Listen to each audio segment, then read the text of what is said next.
133, 1133, basically, of One Piece.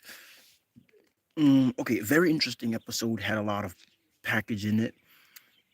We got to see different elements behind the back episodes where we got to see Kuma's life story was mostly trauma and perseverance in a way, overcoming the struggles of, what the world's throwing at you. This time we got to see how he became a pacifista, all these things, all embodied in one episode. This episode packed a lot. And of course, there's also a lot of foreshadowing where we see there's and back in Sabiodi, Kumar spread out the straw hats, and we got to see how Oda's foreshadowing is next level, where we see that he just didn't pick those places randomly. He visited those places at one point while he was looking for a cure for Boni, and he felt like maybe these were the best places to send the Straw Hats that they would develop, which was right, and they did develop. So, good job on that end.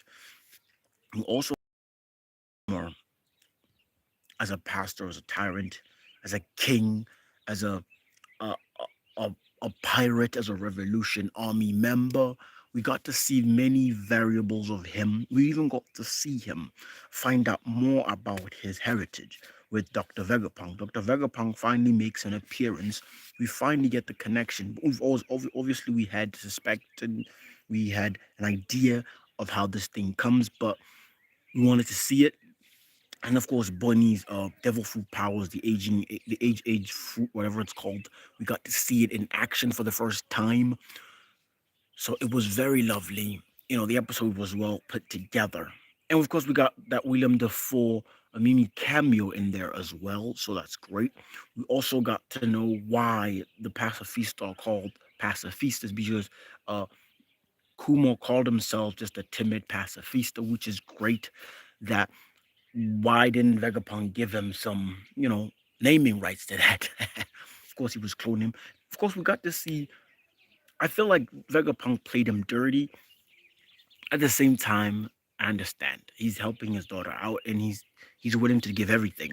And just him getting cloned is not a big deal. But then again, we're gonna have to have an issue with him getting turned into a cyborg. How does that happen? Because we'll see that with upcoming episodes and that. Anyway, to that one viewer, I thank you for watching. Back to the review I was saying. So it's really good in my opinion. Oh, he dipped. It's really good in my opinion how this thing forms and how it's well built, well constructed, well put together. And that being said, we have to give props to Oda that he's always managing to put great things and you know making this show what it is. Now, onward to episode 1134. Of course, I've been behind for a while, so I'm like 2 episodes, 3 episodes behind while recording this in terms of date. But for you that's going to be watching on a later date, it won't matter when this was recorded, how this was recorded, if this is not recorded on my studio or not. But the show is really good. The episode, I mean, Kuma, it did not only show his rage, it shows his emotional state.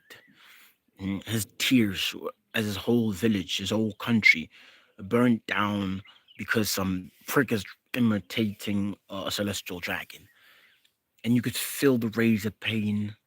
mm, And then he becomes a king, and the world government spews lies to build an image that he's a tyrant.